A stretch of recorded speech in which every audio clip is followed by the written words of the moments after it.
Кутмандуу күнүңүздөр менен урматтуу телекөрүүчүлөр, радио угармандар, Республикалык штабтын пресс борборунда Кыргызстандагы бүгүнкү күнгө болгон эпидемиологиялык абал тууралуу Кыргыз Республикасынын саламаттык сактоо министринин орун басары Үсөнбаев Нурболот Төлөшович маалымат берет. Брифингди ТЗОдон ЛТР, КТРК, Лото 24, Пирамида, 5-канал телеканалдарынан, облустук медиа борборлордон, Кабар Кыргыз улуттук маалымат агенттигинен, ошондой эле Эл ФМ, Биринчи радио, Кыргыз радиосу, Марал ФМ радиолорунан, ЛТРдин YouTube каналынан жана Фейсбуктан Кыргыз өкмөтү, социальное правительство, МТРК ЛТР жана Биринчи радионун баракчаларынан көрүп уга аласыздар.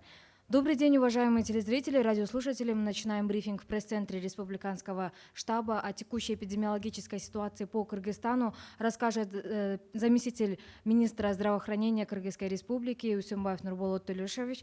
Прямой эфир брифинга вы можете посмотреть и услышать на телеканалах ЛТР, КТРК, Лото 24, Пирамида, 5 канал, через областные медиа-центры, а также через Кыргызское национальное информационное агентство Кабар, на радиостанциях Эл ФМ, Биринчи радио, Кыргыз радиосу, Марал ФМ, на YouTube-канале ЛТР и в Фейсбуке на страницах Кыргыз өкмөтү, социальное правительство, МТРК ЛТР и Биринчи радио. Анда эмесе Нурболот Төлөшович, сөз сизде. Урматтуу мекендештер, саламатсыздарбы? 30 май 2020 жылга карата статистикалык маалымат бир сутка ичинде 25 бейтаптык ооруканадан айыктырып чыгарылды. Бишкек шаарынан 15, Нарын областынан 10 бейтап айыгып чыгып, үйүнө кайтып кетишти. Анализдердин баары отрицательный болуп чыкты. Ошентип, бүгүн республика боюнча 1113 бейтап айыгып ооруканадан чыгарылган. Өткөн сутканын ичинде 2495 лабораториялык изилдөө жүргөн республика боюнча. Ошол лабораториялык изилдөөнүн натыйжасында жыйынтыгы менен дагы тастыкталган COVID-19 инфекциясынын жаңы 60 учуру табылып, бүгүнкү күнү каттоого алынды. Бул Бишкек шаарынан 23 учур болуп атат, Чүй областында 1 учур, Нарын областында 32, Россия Федерациясынан келген курсанттардын арасынан дагы 2 учур табылып чыкты. Мындан тышкары дагы ошо Россия Федерациясынан келген обсервацияда туруп үй карантиндерде чыгарылгандардын арасынан дагы 2 учур катталды. Ошону менен бүгүнкү катталгандардын ичи завозной деп сырттан келгени 5 учур болуп атат, 8,3%, 52 учур болсо, мурдагы тастыкталган учурлар менен контактта болгондордун арасынан 52 учуру таптык. Бул 86,7%. Ошол эле учурда жанагы источник инфекции деп ошону тактала элек дагы 3 учуру бар. Ошо 5% түздү өткөн суткада катталгандардын арасынан. Жалпысынан Кыргызстанда 1722 учур катталып атат. Анын ичинде Жалал Абад областында 162, Ош областында 217, Ош шаарында 179, Чүй областында 124, Бишкек шаарында 429, Баткен областында 29, Нарын областында 346 болду, Ыскөл областында 14, Солилестен мурдагы келгендердин ичинден 119 катталган. Россия Федерациясынан ар кайсы шаарынан келген курсанттардын арасынан бүгүнкү күнү 80 болду. Россия Федерациясынан кийинки биздин мекендештер кайтып келген кийинки партиялардан дагы 23 учуру табылып чыкты. Бүгүнкү күнү стационарларда 593 бейтап туруп атат, оор абалдагысы 12, жандандыруу бөлүмдөрүндө 5 кармалып туруп атат. Орточо оор абалдыкта 82 бейтап турат, канааттандырарлык калыбында 499, 1113 чыгып кетти, каза болгондор 16. Бүгүнкү күнү 7287 жараныбыз үй карантиндеринде туруп атышат. Булардын үстүндө медициналык көзөмөл жүргүзүлүп жатат. Булар жана контактта болгондордун жактардын саны. Республика боюнча бүгүнкү күндө обсервацияда 2137 адам обсервацияда туруп атат. Бүгүнкү күндө мына эпидемиологиялык абал дагы эле ошо чыңалуу менен туруп аткандарын көрүп атасыздар. Жанагы контактылардын арасынан 52 контакт болуп, мына бүгүнкү күнү ушу 60 учурдун 52 учуру деген ушу контакттын арасынан табылып атат. Бул дагы эле эмнени айгине эле туруп атат. Бул коронавирустук инфекция бүгүнкү күнү ушул көзөмөлдө туруп атат. Ошентсе да жанакындай контакттар азайбай, жугуу потенциал дагы эле бийик, тобокелчилик бийик болуп атат. Буга жанакындай скепсис менен ушуга көз карашта турган биздин жарандарыбыз да бар болуп атат. Мына мисал катары акыркы деле учурду айтып кетейин. Мына Бишкек шаарында бир производстводо иштеп аткан, ошо жандандырып иштегенде, ошол жерде бир эле цехтин ичинен бир мына оорулуу келип, ошо коронавирус жугузуп алган, жумушка келе берген, жеңил түрүндө жанакындай оорунун белгилери менен ишке чыккандагы ошол жерде мына 60 адамды ошол жерден чогуу иштеп контакт болгондо кыска эле мөөнөттүн ичинде.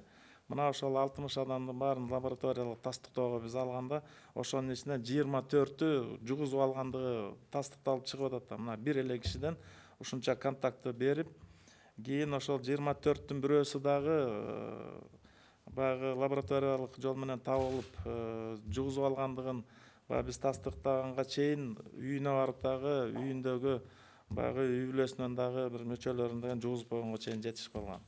Мындан тышкары дагы мына бир билим берүү борборлорунун бирөөсүнөн дагы ооруп калгандагы үйүнө барып туруп, үйүндөгү үй бүлө мүчөлөрү бар экен, 5-өөнү тең жугузуп койгон да. Мынакей бул өтө байкап мындай чебердебесе деген өтө катуу тарап кете турган оорулардын бири. Мына бүгүнкү күндө дагы ушуга деген да көңүл бурушубуз керек. Дагы бир жолу чакырып кетет элем. Мына Дордой базар иштеп атат, башка жердин баары иштеп атат. Мунун баарына деген саламаттык сактоо министрлиги ушу баарына тең санитардык эпидемиологиялык эрежелердин баарын иштеп чыккан. Ар бир ошол объектлер, субъектлер баягы өзүнүн ишмердүүлүгүнө кайтып келгенден кийин ушул шарттарды деген аябай тыкыр карап, ошого деген туура мамиле жасашы керек. Анткени биз ошол берилген талаптарды карманбай, сактабай койсок, бул мына моорекинде контактлар көбөйөт дагы элдин арасында COVID-19 тарап кетишин биз байкайбыз. Ошон үчүн дагы бир сураныч, ушу маска кийүү маселеси жана гигиеналык шарттарды карап, дистанцияны кармаганды такыр унутпасаңыздар. Мына бүгүнкү күндө дагы ушул экономикалык ишмердүүлүгүнө кайтып келип аткан объекттер көбөйүп келип атат.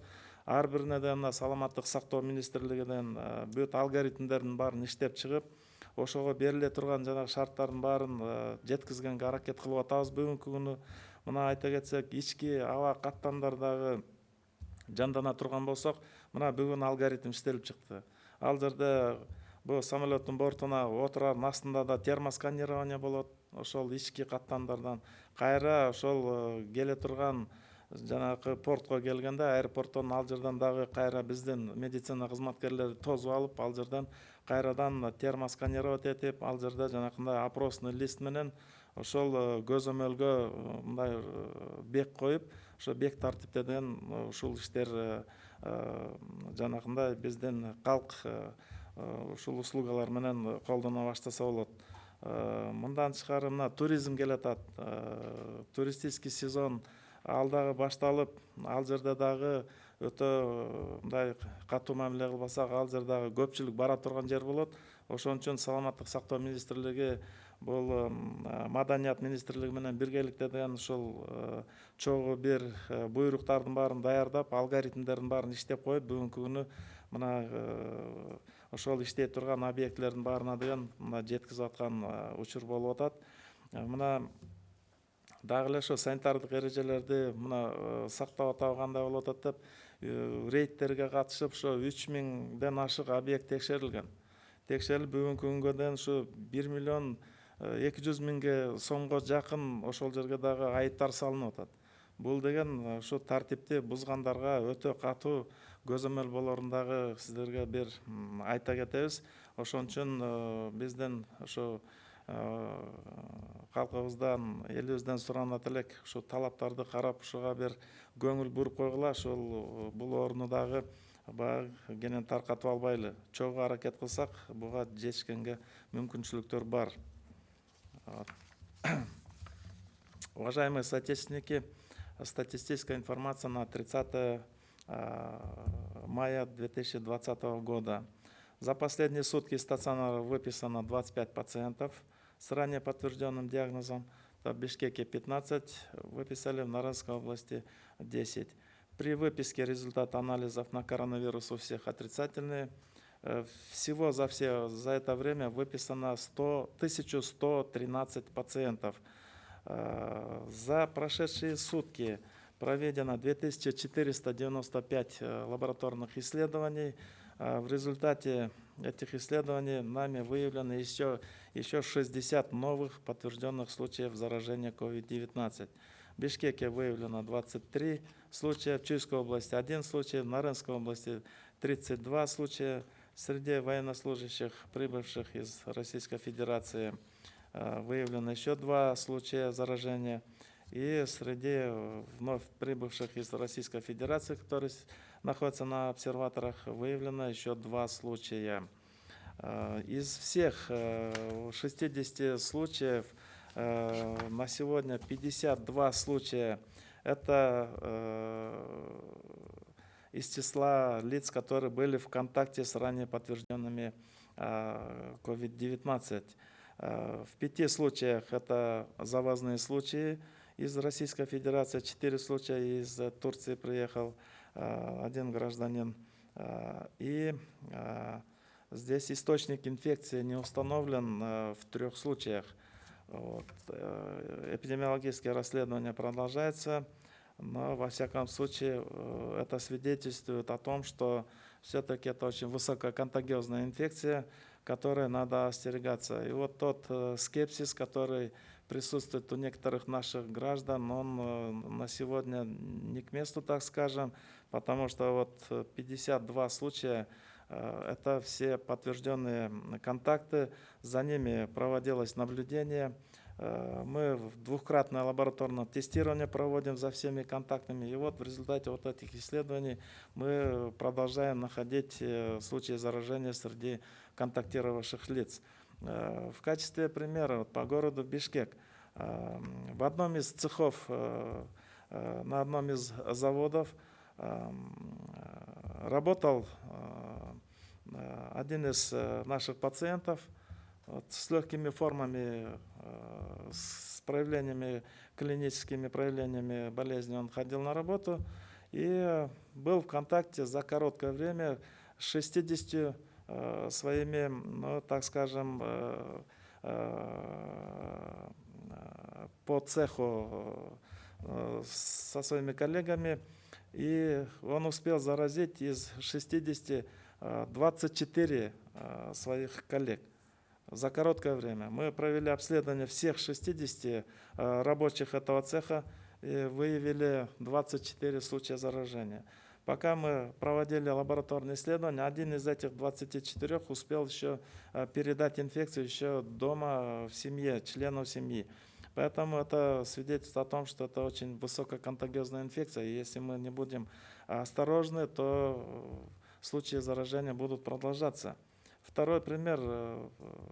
Одна из сотрудниц центров образования заразилась, и неосторожное такое поведение, и все 5 членов семьи, они были все заражены, и нам пришлось их всех взять на лечение и проводить данное мероприятие. Вот на сегодня очень много объектов вернулись к своей деятельности, и наше население интенсивно пользуется их услугами, но зачастую мы видим, что не соблюдается правила личной своей гигиены, масочный режим нарушается, дистанцию мы не соблюдаем, а это неизбежно может привести к осложнению эпидситуации. Поэтому еще раз призываю к этому относиться более серьезно, потому что Санитарно-эпидемиологические требования, они все были разработаны, алгоритмы все донесены до всех объектов и субъектов предпринимательства,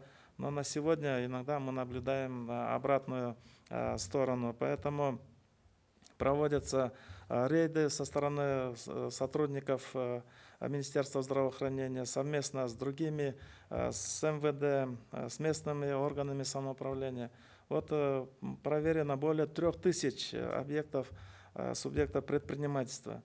И на сегодня, к сожалению, выписано штрафов уже на более чем 1 миллион 200 тысяч сомов штрафов.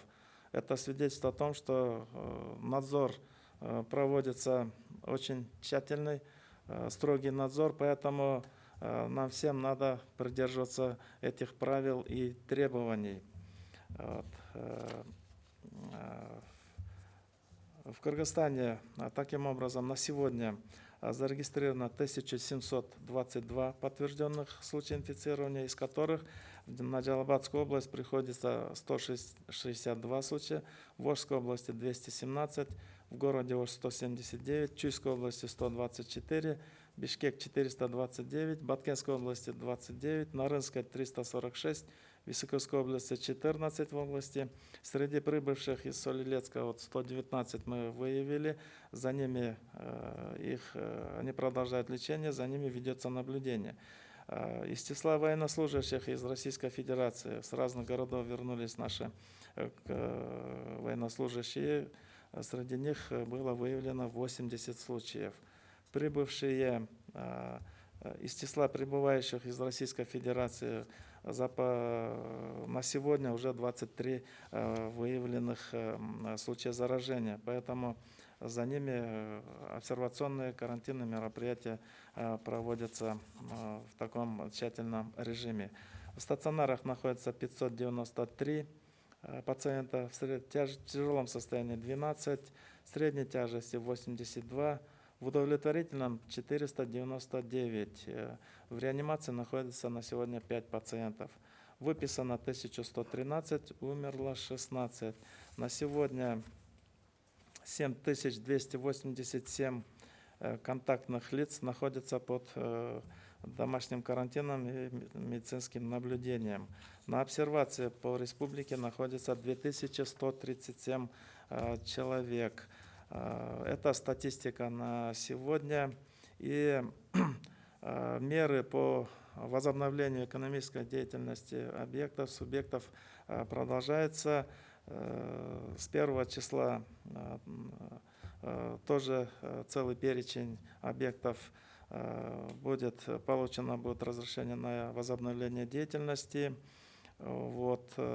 Министерством здравоохранения принимаются меры по разработке алгоритмов, по разработке требований для того, чтобы обеспечить безопасность в отношении COVID-19. Здесь будут возобновлены и внутренние авиасообщения, соответственно, совместно с Министерством транспорта и с международным аэропортом Манас разработаны на сегодня четкие алгоритмы для того, чтобы мы смогли обеспечить контроль за воздушными перевозками. В этот раз будут и при посадке, и при прибытии будет проводиться и термосканирование.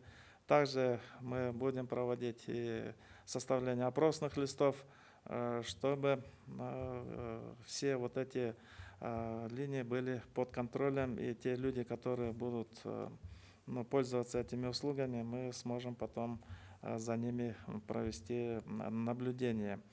Кроме того, вы знаете, что уже подошел туристический сезон, и для того, чтобы обеспечить безопасный прием наших людей, возможно, туристов и из других стран, тоже совместно с Министерством культуры и туризма мы разработали четкие алгоритмы для тех объектов, которые будут принимать наших людей, туристов, в пансионаты, летние оздоровительные учреждения.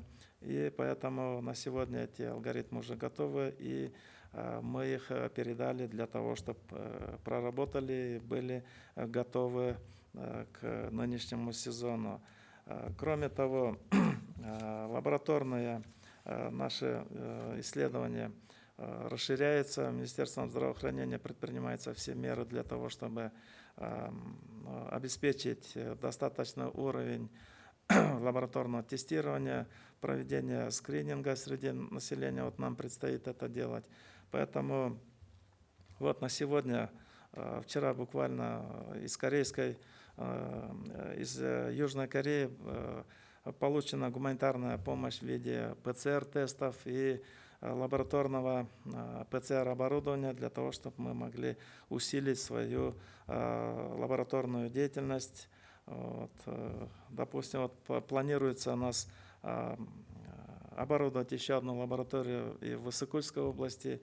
И таким образом, практически в каждой области у нас будут вирусологические лаборатории, которые при необходимости могут обеспечить и диагностику, и скрининг на COVID-19. Вот такая статистическая информация у меня на сегодня. Спасибо, Нурболат Илюшевич. Давайте теперь перейдем к вопросам. И первый вопрос. В РКИП, по словам главного врача, уже 19 заболевших медицинских работников. Говорилось о временном закрытии больницы. Когда собираетесь ее закрывать и где будут лечить в таком случае зараженных больных?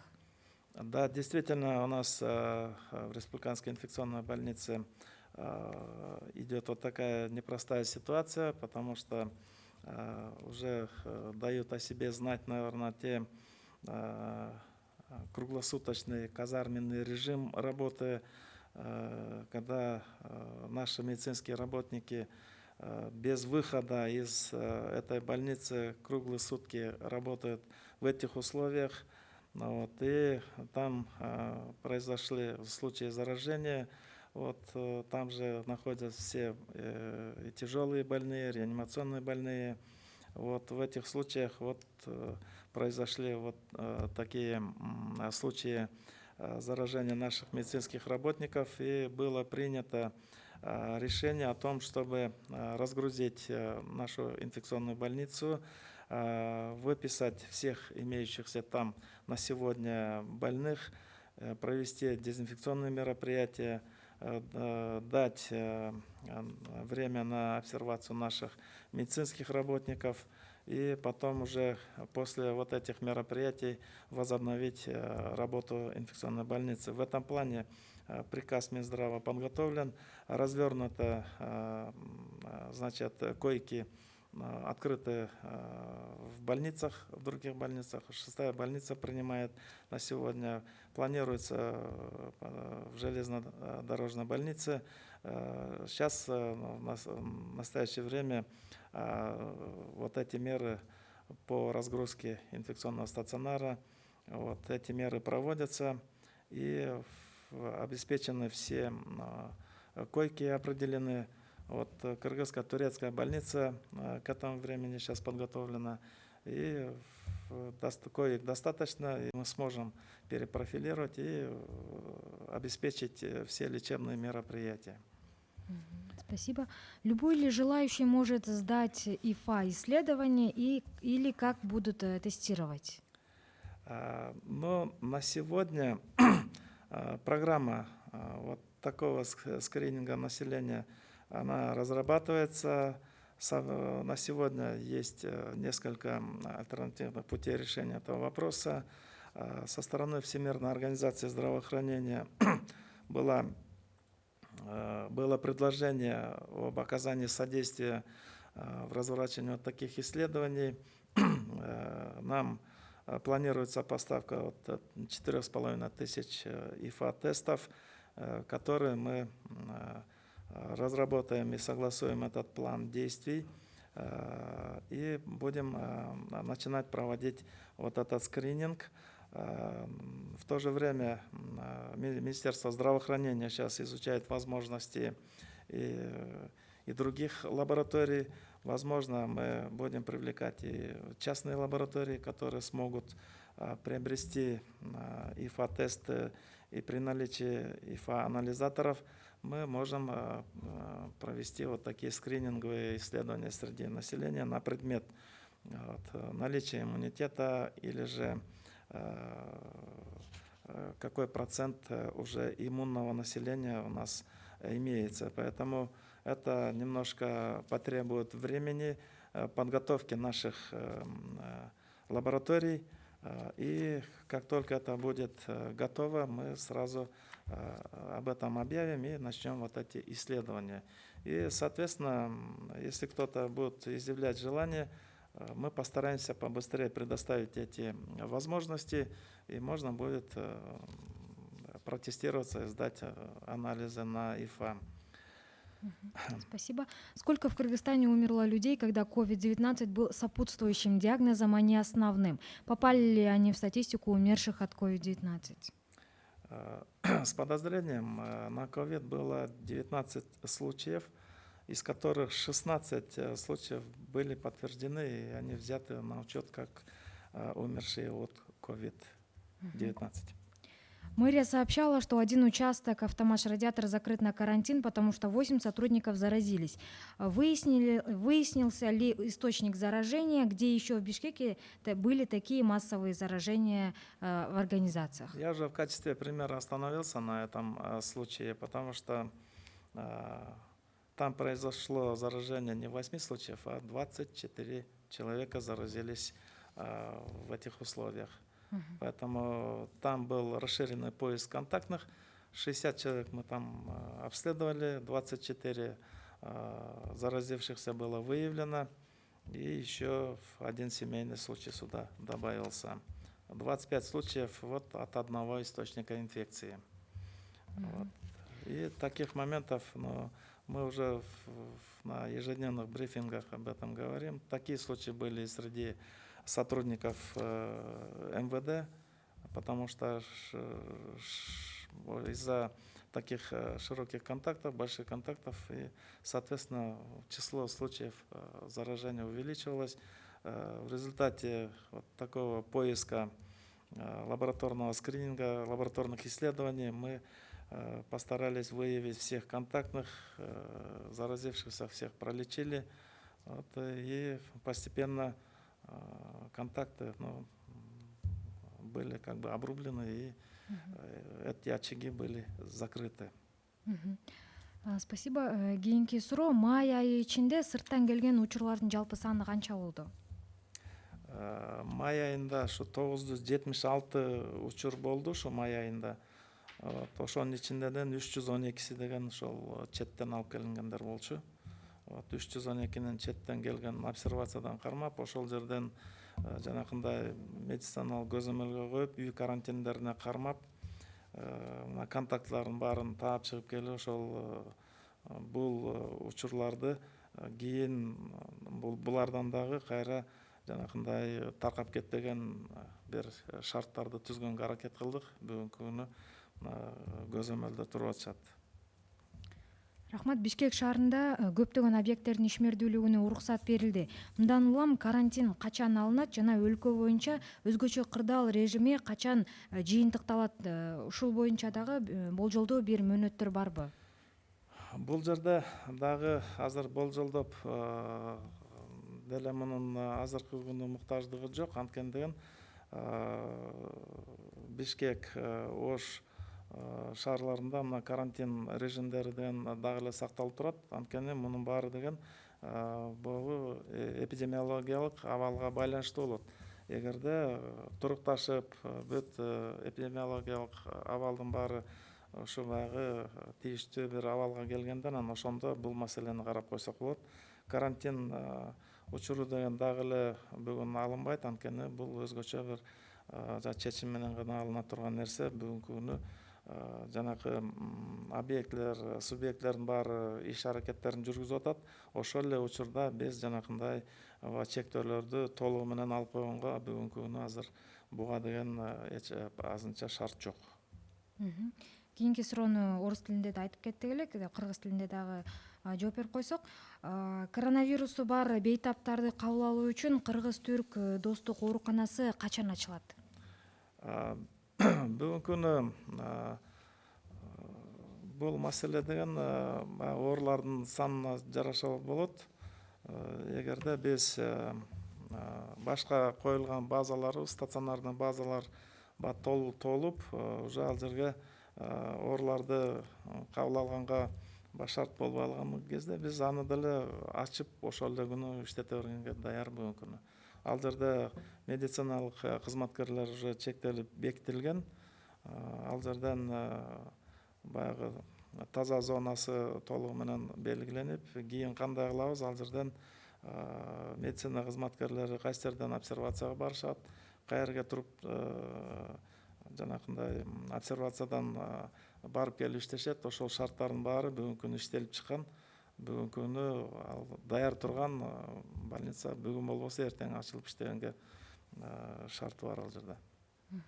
Рахмат, урматтуу телекөрүүчүлөр, радио угармандар, сиздерге Кыргыз Республикасынын саламаттык сактоо министринин орун басары Үсөнбаев Нурбол Төлөшович маалымат берди. Брифингди түзөөдөн ЛТР, КТРК, Ото 24, Пирамида, 5 канал телеканалдарынан, облустук медиа борборлордон, Кабар Кыргыз улуттук маалымат агенттигинен, ошондой эле эл-ФМ, 1-радио, Кыргыз радиосу, Марал ФМ радиолорунан, ЛТРдин YouTube каналынан жана Facebooктан Кыргыз өкмөтү, социальное правительство, МТРК ЛТР, 1-радионун баракчаларынан көрүп уга алдыңыздар. Көңүл бурганыңыздар үчүн чоң рахмат.